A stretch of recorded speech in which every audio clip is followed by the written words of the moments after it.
the weather continued to whip across the region, with not only damaging winds, but rain, hail, and at the top of the valley, snow.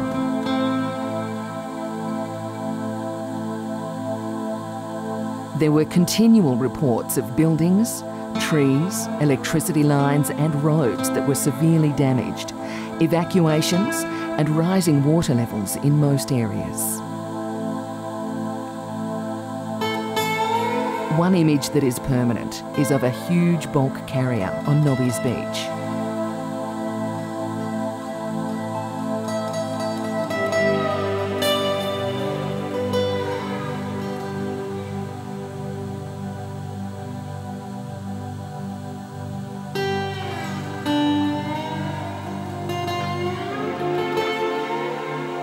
Just after 9 on Friday morning, listeners rang 1233's Garth Russell describing a ship struggling in the dangerous conditions only metres off one of the city's iconic beaches. What are the ships doing? We've been watching one for about half an hour. It's been struggling ever since, been at all angles, and it's obviously labouring. See blokes on the deck, mate. I can see a gentleman standing outside on the deck. So somebody better get down there and have a look. Nose is starting to point towards the shoreline again. Okay, so you're sensing they might be in a bit of trouble? I think they might be. I really do. Move on and talk to Dave Edwards. He's the president of the Nobby's Surf Club. Dave, what can you see? Yes, Garth, she's running aground at the back of Nobby's Reef, coming right on the beach. She's only about 150 to 200 metres away from the shore now. It looks like a coal carrier or a grain carrier. She's getting washed ashore right now on the back of Nobby's Reef. The beach inspectors now have started to run to get their gear. Waves are now breaking over the ship, sideways over the ship, and it's now about 75 metres away from the shore. So it's moved that quickly in that time? Yes, it's like a cyclone up here, Garth. Gee, okay. She's trying to pull the nose into the wind, but it ain't going to work, mate. She's already beached. Absolutely on the rocks and stuck. Yeah, she's beached, mate. Hi, Andrew, you're on the spot. Mate, the ship's called the Pasha, and it's getting absolutely belted at the moment. It's an amazing sight. The ray coming right over the top of this huge tanker. It's just incredible, and the crowd's starting to build. I've got to be honest with you, the news is getting out. It's an amazing sight. It's as dangerous as it is, it's almost spectacular.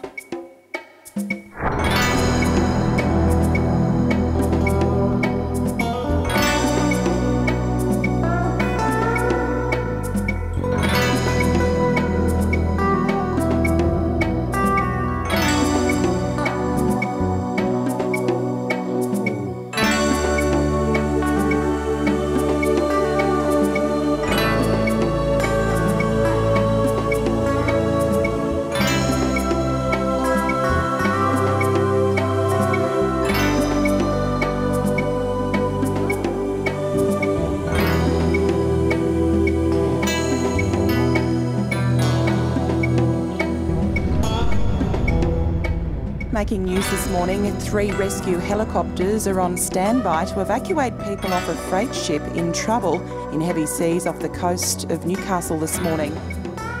Our initial concerns are for the crew are on board. There are 18 Filipino seafarers and 2 Koreans. So 20 on board. This is going to be a hairy exercise. Oh, it's very, very precarious, and these seafarers know the dangers of it. They spent years on these ships, but they've threatened to jump over the side because they're that concerned about what's going to happen. Rather than being broken up onto rocks and washed out in that ocean, they've threatened to jump, and so it's really made the urgency for the evacuation of the ship. 2 rescue helicopters just touched down. The wind is very, very strong.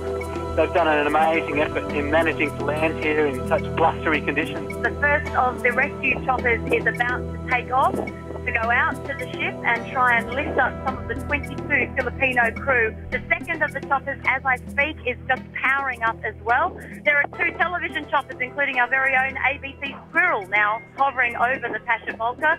These very, very brave men on board these rescue choppers, as we understand, 2 will be lowered down onto the deck of the Pasha Volca. They will assist in helping the crewmen to come up into the choppers, and they will relay between the 2 rescue choppers between the car park and the ship. I can't stress to you how strong the wind is down here on the beach.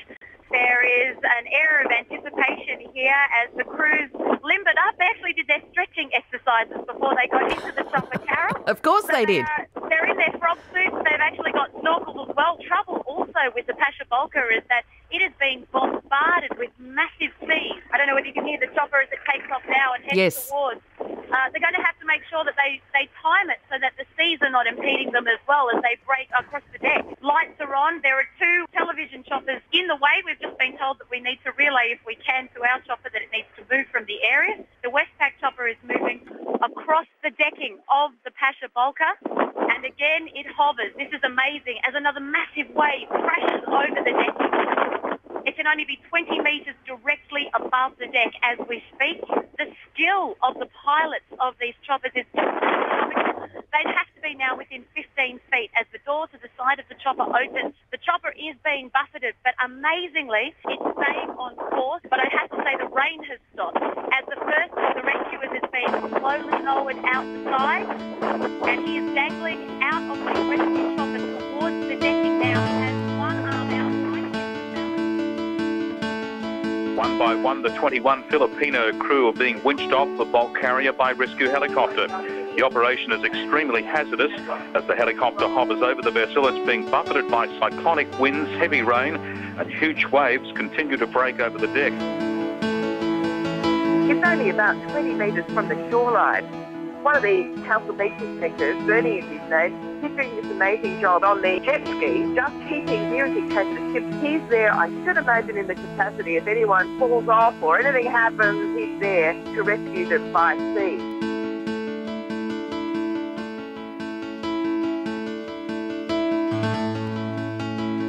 As you speak to me, I've just had 2 of the crew members walk past me. Everybody is well and fine. I got a quick word with one of the crew earlier and they said it's okay, just scary was the one that he said. That's the understatement of the morning. Are you aware of how many crew members have been retrieved from the vessel? All of them. They are all off the vessel? As far as I know, all are safe and sound, and the crew of the Westpac helicopter, this is the biggest job that they've ever done. And he said all the training that they've done for many years, has paid off.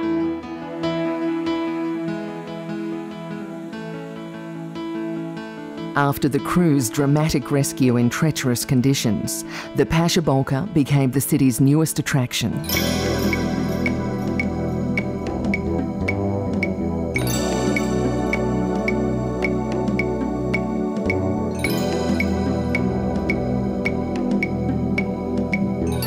Salvage investigators confirmed that the outer shell of the ship's double hull had been breached and was taking on water. Creases in the hull were also visible on both sides.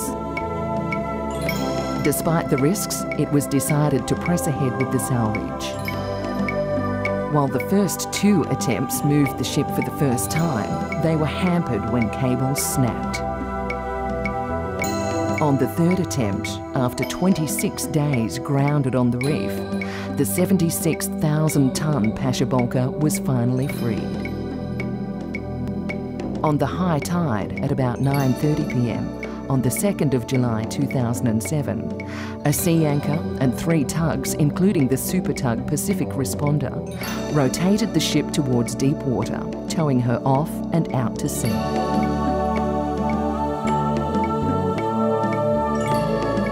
Just a tremendous feeling to see it just slide off that reef. It's done so quietly. It's just ecstatic to see it's moving, so the guardians of the beach get their beach back. It's just an amazing sight after all these weeks to look down on Nobby's beach and it's gone, and to see it moving out to sea in one piece, it's just the most amazing sight to behold, and there are plenty of smiling faces here.